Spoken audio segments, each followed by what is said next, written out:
Hi friends, I got a blender in Temu. It's $2, and you can make a cappuccino. You can make creamy cappuccino or creamy tea or coffee.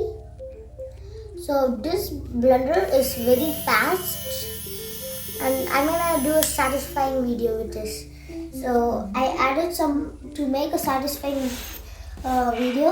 Get a plastic bowl or a glass bowl, and you add water, and you add some food coloring and soap, and it'll come like this.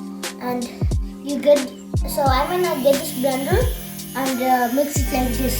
So 3, 2, 1, go. So it's mixing very well. It's turning to creamy, and now the bottom is all red, and the top part is like form, orangey form. So yeah, this is the end of the video. Like and subscribe. Thank you for watching this video.